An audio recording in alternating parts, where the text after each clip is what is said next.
Hello and welcome to News Hour on Voice of the People TV. I am Vivian Oguche. Before we begin the news, kindly visit our website www.vop.ng for fresh and trending news. Here are the headlines. Southeast Reps Caucus demands Oloyede's resignation. Police arrest officers seen assaulting driver in viral video. Efcc arrests 120 suspected internet fraudsters in Lagos. And Obi dismisses claims of VP Alpha by Atiku's team. CJ redeploys 5 federal high court judges. And court throws out 50 billion naira suit against Obaseki. On the foreign scene, Joe Biden diagnosed with aggressive prostate cancer.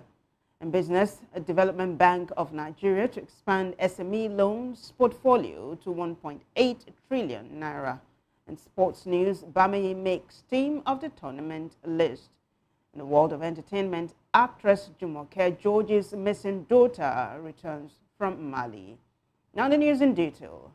The Southeast Caucus of the House of Representatives has demanded the resignation of the Registrar of the Joint Admissions and Matriculation Board, JAMB, Professor Ishaq Oloyede, over what he described as a catastrophic institutional failure in the conduct of the 2025 Unified Tertiary Matriculation Examination. The leader of the caucus, Igariwe Enwo, in a statement criticized JAMB for the technical glitches that affected nearly 380,000 candidates, many of whom are now required to receive the exam. The caucus said the board's response has been grossly inadequate, while also lamenting poor communication, scheduling conflicts with ongoing WAEC examinations, and the short notice given for the receipt.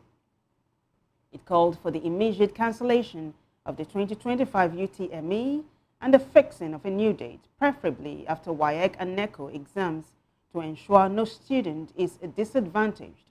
It also demanded the suspension of key officials responsible for JAMB's digital operations and logistics.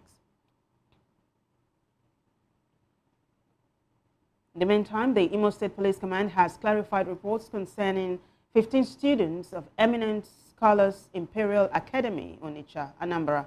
The students were said to have entered a chartered bus which departed Onitsha on the 16th of May for their rescheduled Unified Tertiary Matriculation Examinations at a CBT center in Okigwe Zone, Imo.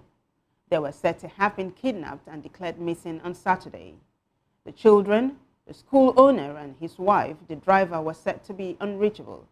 However, in a statement, the Imo Police spokesperson Henry Okoye said no abduction occurred. He said the students, together with their proprietor and support staff, safely arrived in Imo State and sat their examinations as scheduled. Okoye went on to disclose that during their return journey, the school bus experienced a mechanical failure in the Amuro area of Okigwe, where mobile network coverage is limited. He added that the unforeseen breakdown caused a communication gap, which gave rise to unfounded speculation online and concerns for their safety. Away from that report now, the Lagos Police Command has arrested Obi Modestus, an officer, for allegedly assaulting an Uber driver operating in the state. A police officer was seen hitting a driver while the victim was seated in his car in a video that appeared online. After the driver left his car, the police officer was also seen slapping the driver while dragging him into the van.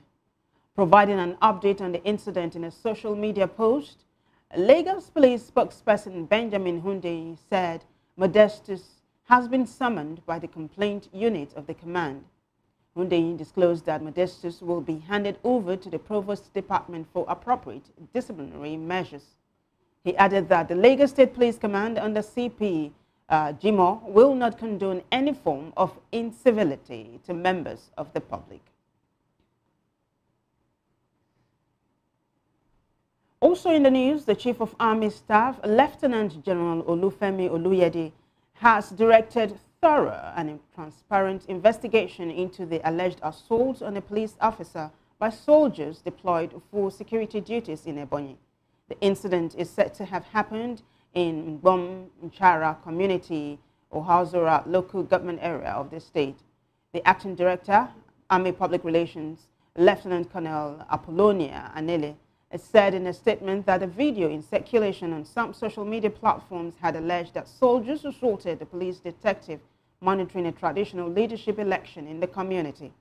Lieutenant Colonel Anele disclosed in the statement that the COAS has directed a thorough and transparent investigation into the allegation to ascertain the circumstances surrounding the presence and conduct of the personnel at the said event.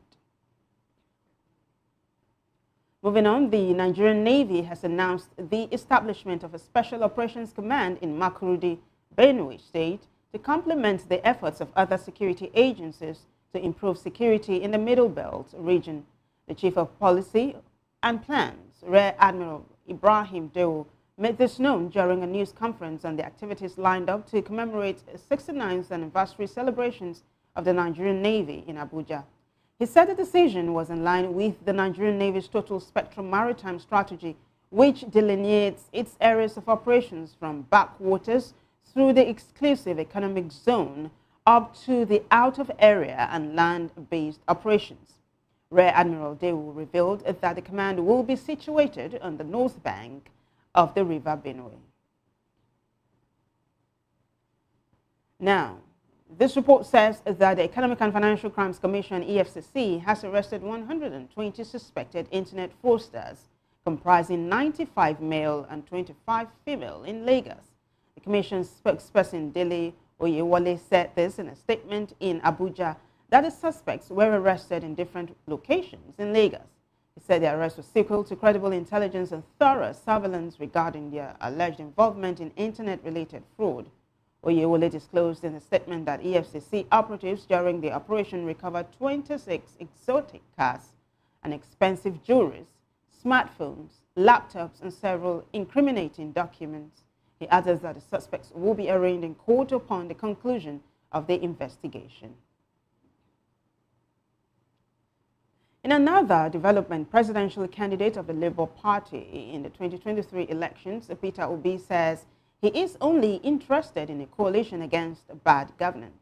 Obi spoke during a visit to Duke Akamisoko, who is the bishop of the Anglican Diocese of Kubwa in Abuja. Recently, talks on a coalition to wrest federal control from the All Progressives Congress APC have dominated mainstream political debates. Opposition politicians have also been holding a series of strategic meetings to actualize the plan.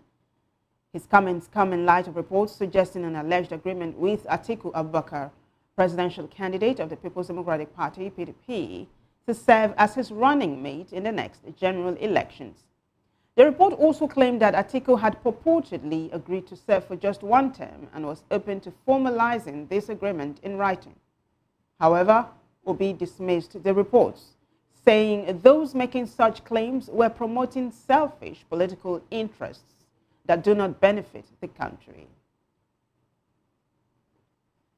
And away from that story now, the Chief Judge of the Federal High Court, Justice John Soho, has ordered the immediate redeployment of 5 judges across various judicial divisions of the court.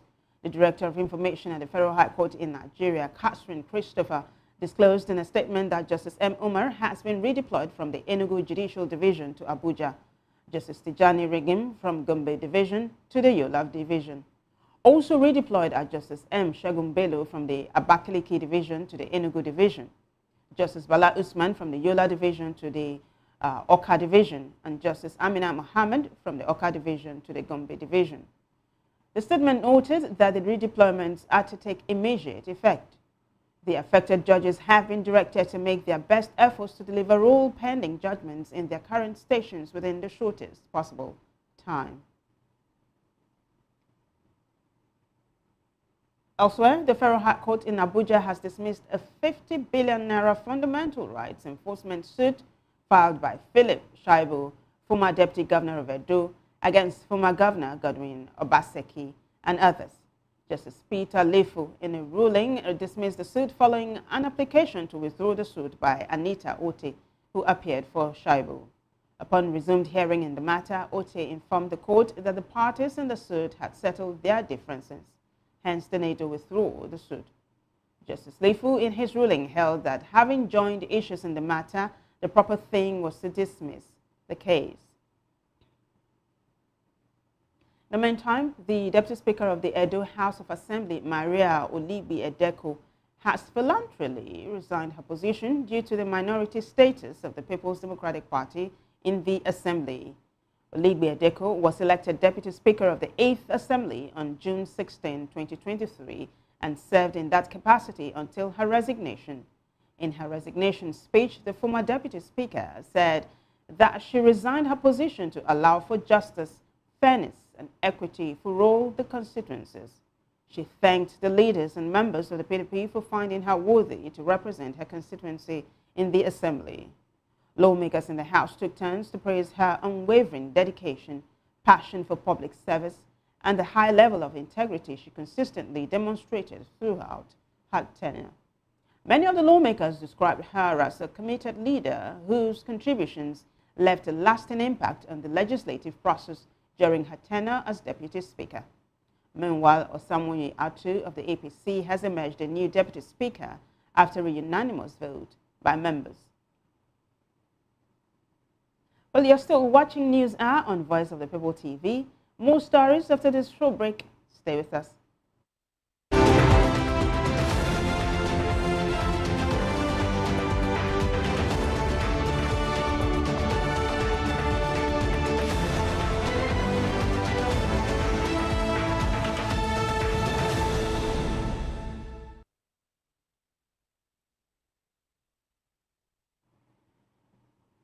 Welcome back to News Hour on VOP TV. And members of the Edo Civil Society Organization have staged a protest in Benin City in support of Governor Monday Okpeyolo's intensified anti-cultism campaign, calling on the state government to not only sustain the crackdown on cult-related crimes, but also review the modalities of enforcement to ensure fairness, transparency, and respect for legal rights. The group, which marched from Ring Road to the government house, emphasized the need for public enlightenment on the anti-cultism law and urged authorities to avoid indiscriminate profiling, stressing that many Edo youths are responsible and law-abiding. VOP TV correspondent Rhoda Johnny has more details.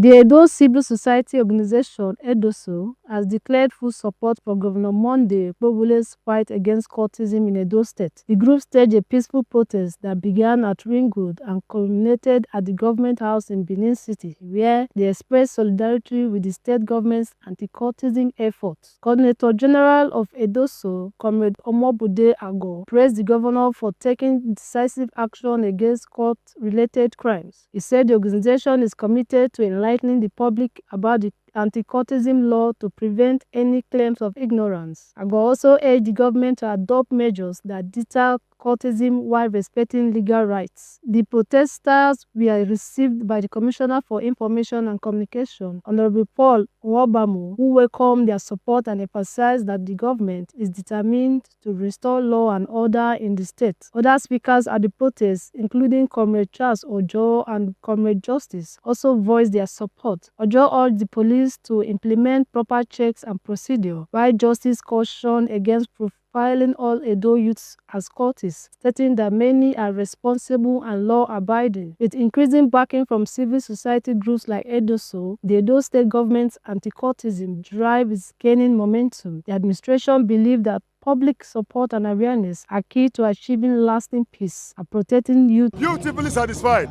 We have made the points, we have hit the nail on the head, and we expect results, good results as soon as possible. The AIG has committed to do the needful. The governor has committed to do the needful. We want to see all that happening. Our youth in the prison custody that are not related or connected to cultism should be released as soon as possible. They should prosecute those that are involved, but leave as many as innocent to go home. That's the position. I got to Edo, I discovered there was a problem of cultism in Benin City. Cultists were killing cultists. They were shooting freely, and that was not acceptable. His Excellency, the governor, made it very clear that it was not acceptable. Not only that, The Inspector General of Police too made it very clear that that was not acceptable. So there was no way I could sit back and allow youths to be killing themselves in a place where I was supposed to ensure security and safety, because that is my mandate constitutionally. So I went to work. The governor, I told you, is somebody easygoing. He wants utmost peace for Edo State. Law and order must be maintained. And once you don't take action against a seeming disorder, it will fester. And the governor has said, when you make mention of the law, there are issues that are carried out, and you refer to them as executive order. It's as good as the law. The governor has said some of these houses that they use, whether kidnapping, or such, offenses, that will not give peaceful repose to the conscience of the society. That maybe perhaps many of them are processes of the fraud and dastardly act, they will go down. It was an executive order. But you have advised that there are other ways to go about it, which we will tell the governor. It's a win-win for Edo people. It's a win-win for Edo society organizations, because our grievances, our cry was heard. The CP, the Commissioner of Police, came to reassure Edo people that those indiscriminate arrests, they will put modalities in place to check them. And they also assured us that some of the persons that were locked up uninvestigated, they are going to review their cases. So I think my take is that it's a win-win for all of us. From Benin, Rhoda Johnny, UOP TV. Rhoda, thank you. And now the Federal Road Safety Corps says there was a 10% reduction in road crashes between 2023 and 2024, even though crashes with fatalities increased by 7% within the same period. The Corps Marshal of FRSC, Shehu Mohammed, gave the statistics at St. Matthew's Catholic Church, Anwabia, Anambra State, during a Holy Mass to mark activities. We have more in this report. Charles, who was represented on the occasion by the Anambra State Sector Commander of the Federal Road Safety, Joyce Nnennaya Alexander, also said he recorded 31,154 road crashes with injuries in 2024 alone. He regretted that the statistics are not just numbers, but represent lives lost, families shattered, and communities affected, and assured that FRSC shall continue to enforce the urban speed limit for vehicles. Specifically on Anambra, the sector commander advised pedestrians to make use of the pedestrian bridge at Unizik Junction, Awka, just as those crossing the ever-busy Regina Cheli Road Junction, also in Awka, should observe standard caution before driving past or walking through. To address these challenges, FRSC says it is actively working with government agencies, communities, and partners to advocate for the inclusion of pedestrian bridges, sidewalks, zebra crossings, and bicycle lanes in road designs and construction projects, as well as intensify campaigns to promote safe walking and cycling practices, targeting both drivers and vulnerable road users. Everybody, every stakeholder, every partner in road safety management needs to ensure that walking and cycling is safe. And not just that, we need to promote walking and cycling.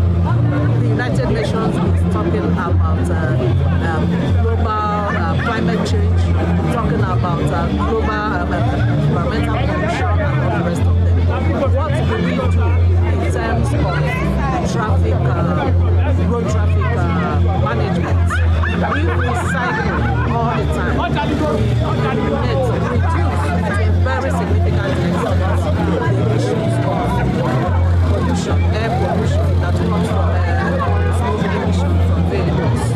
If we cycle. In his speech, the Anambra State Coordinator of the Special Marshals, Patrick Esumai, said the United Nations Global Road Safety Week is part of the efforts to create awareness on the growing incidence of road traffic deaths and injuries, and applauded the 2025 theme, Making Walking Safe, Making Cycling Safe. walking on the road is part of exercise. It helps within the heart. Even using bicycle to walk is equally help the heart and the muscles. So we encourage everybody to at least once or twice in a week to walk in a distance of 30 minutes, and use your bicycle to walk. Not everybody will be on the road going with your vehicle. You can trek for a little distance and help yourself physically and otherwise. So this celebration is a unique celebration, and we encourage everybody, since we are part and parcel of road safety, so we encourage everybody to key into this. Street is life. The parish priest of St. Matthew's Catholic Church, Amobia, Reverend Father Michael Onwukaike, enjoyed the road motoring public and pedestrians alike to observe traffic rules as a way of safeguarding lives on the road. He sent men on Tuesday to office to look for the day that will be coming. And we see them. They are here because some are Catholic, some Anglican, some Pentecostal, some Muslim, some Igbo, some Yoruba, some Hausa, some Fulani, some Efi. Fulani faith are from all parts of the country. So thank you for coming. The 8th United Nations Global Road Safety Week, held from 12th to 18th May 2025, aimed to mobilize advocates and communities to demand for safer streets for walking and cycling, and calls on policymakers to implement proven interventions to achieve it. Ndu Opaleze, Voice of the People Television. Thank you. Now, from road safety to the environment, Lagos State government has fixed the 1st of July 2025 as the start date for the full enforcement of the ban on single-use plastics across the state. The move is part of ongoing efforts to promote environmental sustainability and reduce plastic pollution. VOP TV's Matthew Gunswada provides details in this report.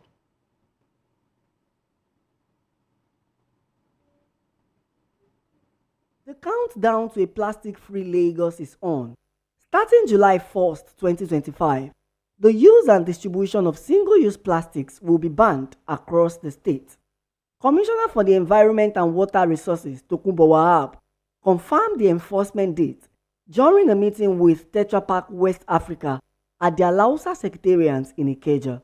Wahab said the state government has taken a strategic approach since banning styrofoam packs in 2024, explaining that the 18-month window gave producers, businesses, and residents ample time to transition.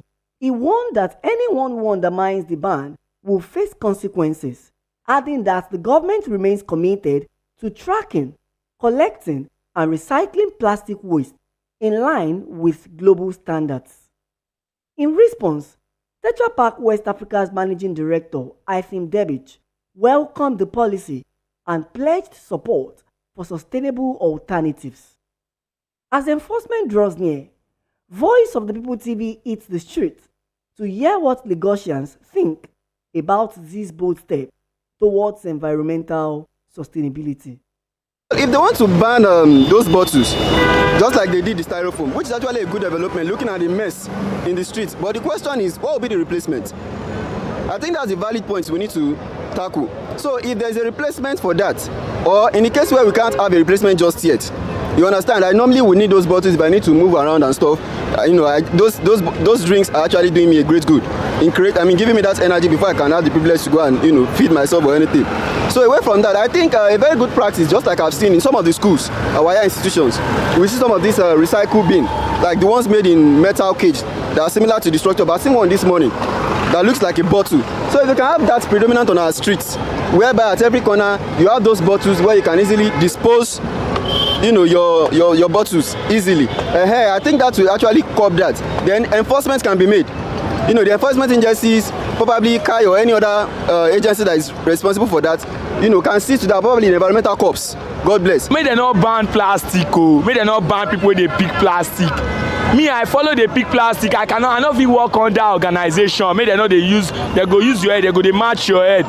Now plastic I they pick, I they use and they help myself. So the thing they help me. So if they ban plastic picking, they say keep Lagos clean. and we dey pick the plastic. Are we not keeping the Lagos clean? We dey help them dey keep Lagos clean. So why they go ban am? Abeg make dem not ban am. We dey use am dey help ourselves. If government not fit give us, me na business I dey do before I carry my business send me go jail. Bros na plastic I dey pick. Make government just leave am like that for us. Make we dey use am dey help ourselves. Or they want turn boys, make boys go dey do another thing. I don't know. Please government don't ban it o. If they want to ban it, I think they should have alternative to replace the banning of the plastic takeaway. So, but if they don't have alternative to it, maybe it's causing the blocking the gutter, causing the flooding in the state. They should have a way checkmating the thing. So, in order to reduce the flooding in the state. With the July 1st deadline approaching, many are urged to encourage and embrace eco-friendly options. However, many are also calling for affordable and accessible alternatives in order to ease the transition. Matthew Ogunswada, reporting for Voice of the People TV. Matthew, thank you. Staying with Lagos, Governor Babajide Sanwo-Olu has inaugurated 2 major housing estates in an effort by the state to ensure affordable and sustainable urban living. The estates are Olaleye New Town Estate in Ibori and Mega Mound Greater Lagos Apartments at somewhere in Surulere. Speaking at the inauguration, Governor Sanwo-Olu described the projects as a fulfillment of the state government's vision for a Greater Lagos rooted in inclusivity, modern infrastructure, and community development. The governor thanked architects, engineers, construction workers, and the residents for their contributions and support during the execution of the projects. And now, South African authorities say they will continue with legal proceedings against Nigerian televangelist Timothy Omotosho, who was acquitted of rape last month, even though he has left the country. Pastor Omotosho, who denied the 32 charges against him, was accused of sexually assaulting young women from his church in Port Elizabeth. The South African National Prosecuting Authority says it will still appeal against the judgment which found Omotosho not guilty, saying his presence is not required. South Africa's Department of Home Affairs said Mr. Omotosho had flown to Nigeria from OR Tambo International Airport, where he was filmed by public broadcaster SABC wearing a hoodie and dark sunglasses. Mr. Omotosho was first arrested in 2017 as he attempted to leave South Africa. Among his accusers was a woman who said she was raped by the pastor when she was aged 14. South African prosecutors accepted in a statement that there are no legal grounds to prevent Omotosho from leaving the country following his acquittal. Coming up next, foreign, business, sports and entertainment stories after the short break. Stay with us.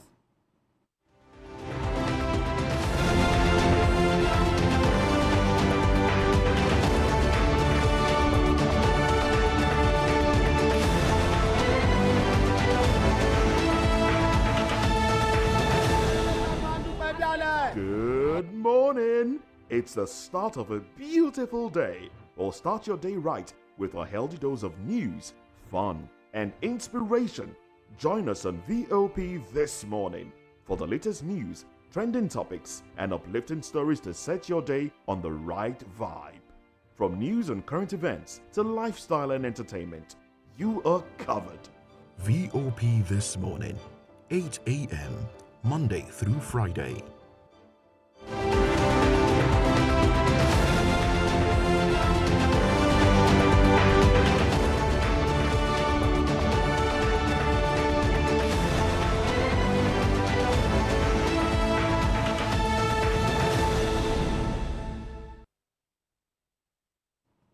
Welcome back. On the foreign scene now. Well, we seem to be having some small technical glitch. Let's take a short break. We'll be right back.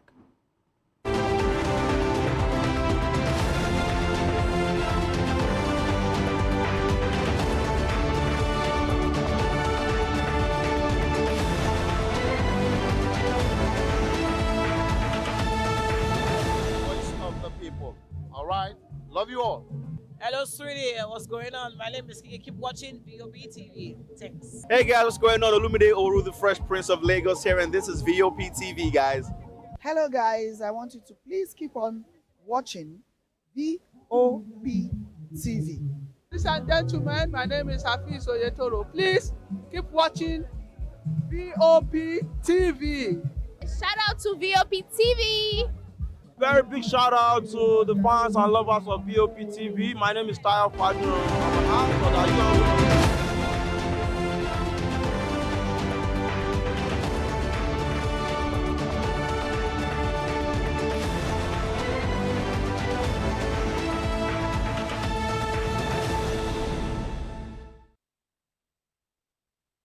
Welcome back. On the foreign scene now, former U.S. President Joe Biden has been diagnosed with prostate cancer that has spread to his bones.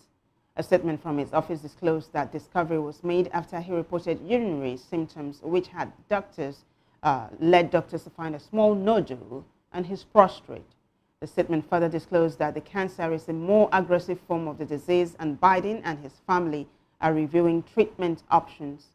Joe Biden left office in January as the oldest serving U.S. president in history, and questions about his health dogged his first term, leading him to end his run for re-election late in his campaign.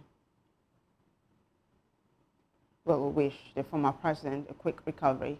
Moving on now, Pope Leo XIV has held cordial talks with U.S. President, U.S. Vice President J.D. Vance. It comes one day after Vance, a practicing Catholic, joined other dignitaries and thousands of worshippers at the Pope's inaugural Mass on Sunday. After Pope Leo became the first American to lead the Roman Catholic Church earlier this month, it emerged he had previously appeared to make veiled criticisms of Vance and the wider Trump administration's migration stance. In a statement, the Holy See said both sides had expressed satisfaction with relations between the U.S. and Vatican during face-to-face talks. Religious freedom and cooperation between church and state were also discussed at the meeting, with U.S. Secretary of State Marco Rubio also taking part. The Vatican said Vance also held positive talks with Archbishop Paul Richard Gallagher, who is responsible for the Holy See's diplomatic relations. Meanwhile, an Israeli military body says it has allowed 5 UN lorries carrying humanitarian aid, including baby food, into the Gaza Strip after 11 weeks of blockade. Prime Minister Benjamin Netanyahu said his decision to let in a minimal amount of food for the 2.1 million Palestinians in the territory followed pressure from allies in the U.S. Senate. Netanyahu stressed in a video in response to criticism of the move in Israel that Palestine and Israel must not reach a situation of famine, both from a practical and a diplomatic standpoint. Netanyahu said food deliveries would continue only until the Israeli military and private companies had set up hubs to distribute aid under a U.S.-backed plan that the UN has rejected. The Israeli military also ordered the evacuation of the southern city of Khan Yunis and its eastern suburbs, warning residents that it was about to launch an unprecedented attack there. Meanwhile, the Israel Defense Forces has ordered residents of Khan Yunis to evacuate as it prepares to launch an unprecedented attack. People were ordered to move towards Al-Mawasi in the west of the Gaza Strip in one of the largest evacuation orders issued by the Israeli military in recent months. Earlier in a video posted on social media, Israeli Prime Minister Benjamin Netanyahu said that Israel will take control of the whole of Gaza. Moving on now, Britain and Iran have summoned each other's envoys after 3 Iranians were charged with spying in the UK. 3 Iranians who appeared in court in London were charged with spying for the Islamic Republic. The British charged of fur was reportedly asked to give an explanation for what he said was unjustified and politically motivated arrests. The Foreign Office responded by summoning Tehran's ambassador to the UK.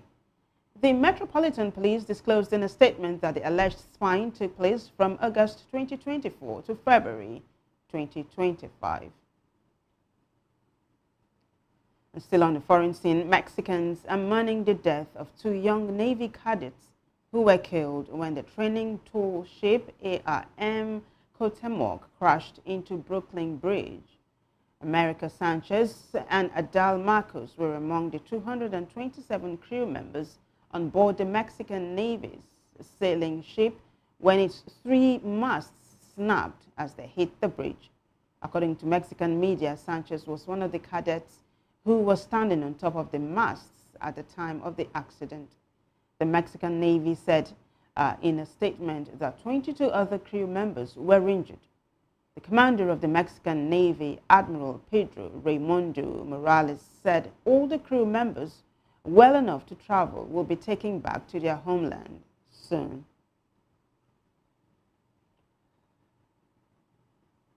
Another development now, French Justice Minister Gerald Darmanin says that the country will build a new high-security prison in its overseas territory of French Guiana to house drug traffickers and radical Islamists. Darmanin, who made the announcement during a visit to the territory, disclosed that the prison will target organized crime at all levels of the drug supply chain. The 400 million euros facility, which could open as early as 2028, will be built in an isolated location deep in the Amazon jungle in the northwestern region of Saint Laurent du Maroni. The plan was announced after a series of violent incidents linked to criminal gangs, which saw prisons and staff targeted across France in recent months. The prison will hold up to 500 people with a separate wing designed to house the most dangerous criminals. Well, here in Africa, Tanzania's main opposition leader, Tundu Lissu, has appeared in court for the first time since his arrest on treason charges last month, telling his supporters not to fear.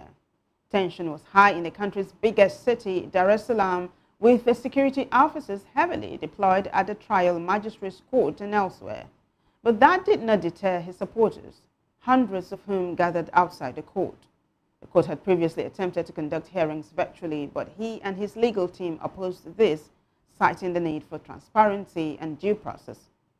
The Chadema party leader was arrested on 9 April following his rallying call for no reforms, no election, telling supporters that the general elections due in October should not go ahead unless there are electoral reforms.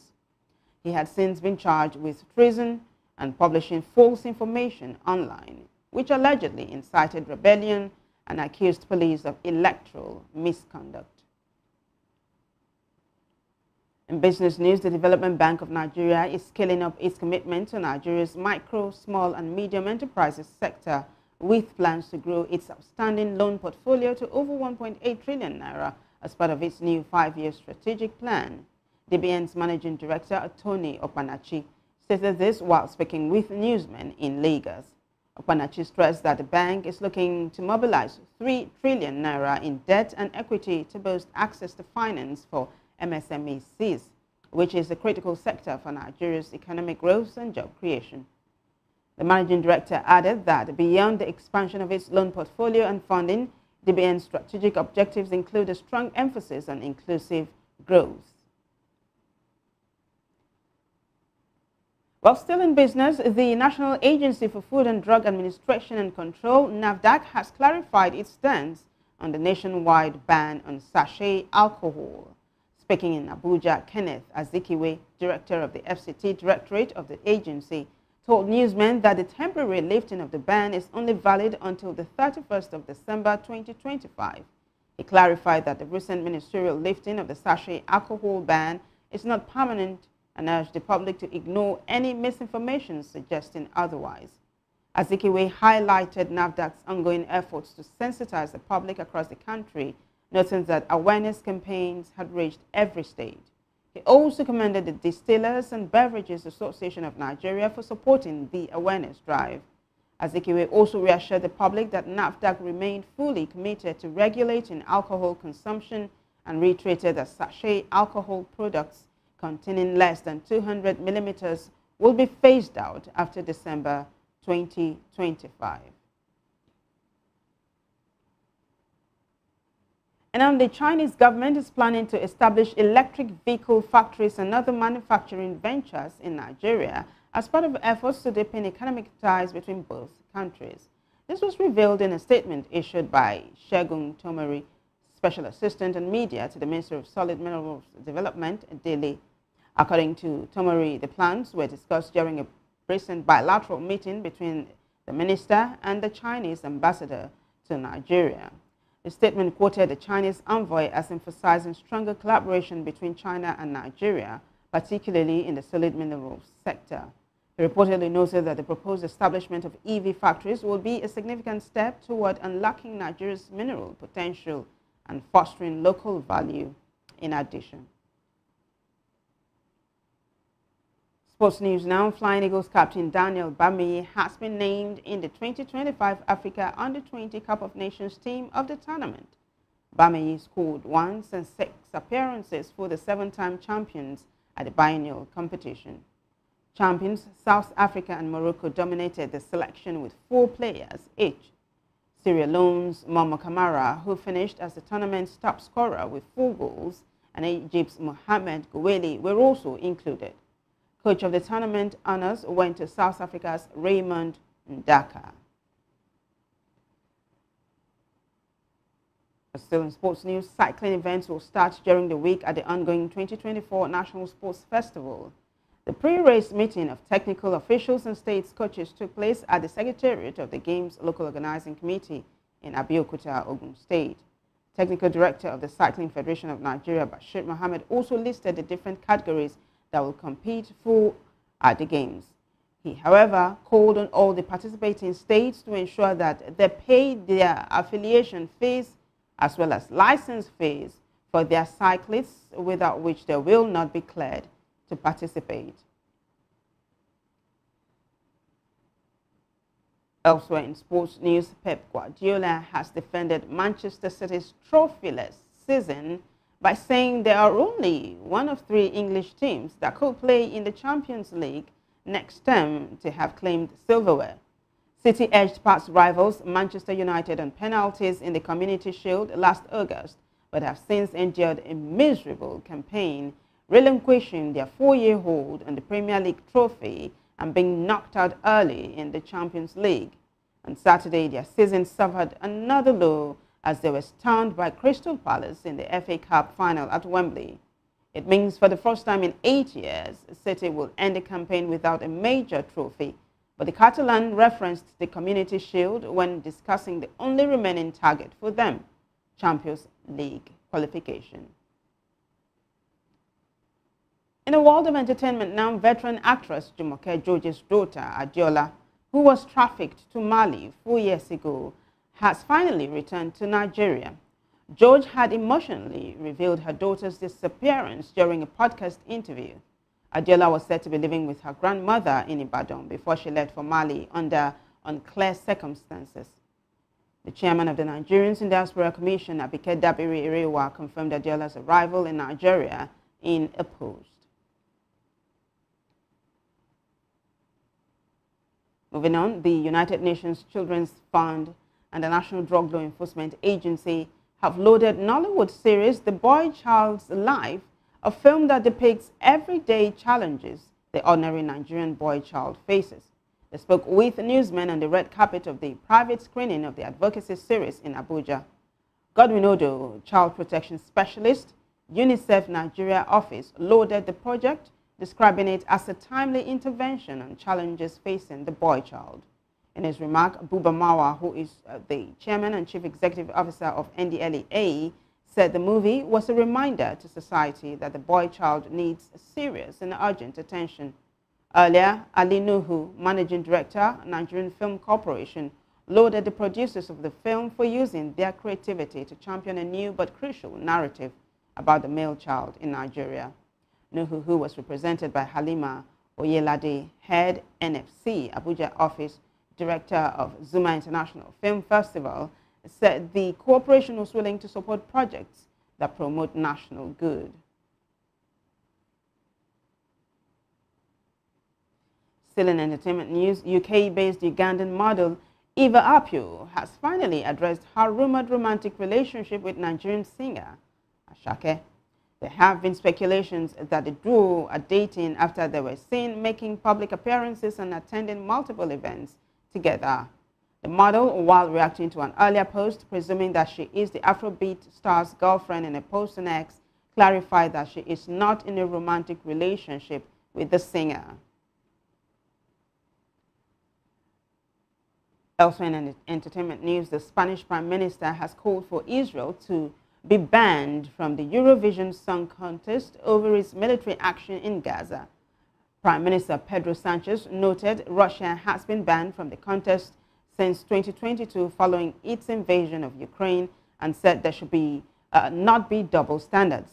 Israel came second in the contest's grand finale in Switzerland on Saturday, but topped the public vote with Spanish viewers giving Israel the maximum 12 votes. And that wraps it up for us on News Hour. But before we go, though, a quick look at the headlines. Southeast Reps Caucus demands Olayede's resignation. Also, a police arrest officer seen assaulting driver in viral video. Efcc arrests 120 suspected internet fraudsters in Lagos. And OB dismisses claims of VP offer by Atiku's team. CJ redeploys 5 federal high court judges. And court throws out 50 billion naira suit against Obaseki. On the foreign scene, Joe Biden diagnosed with aggressive prostate cancer. In business news, Development Bank of Nigeria to expand SME loans portfolio to 1.8 trillion naira. In sports news, Bami makes team of the tournament list. And in the world of entertainment, actress Jumoke George's missing daughter returns from Mali. Do well to subscribe to our YouTube channel. On YouTube, we are Voice of the People TV. And on other social media platforms, we are at VOP TV Live. I am Vivian Oguche. Thank you for joining us.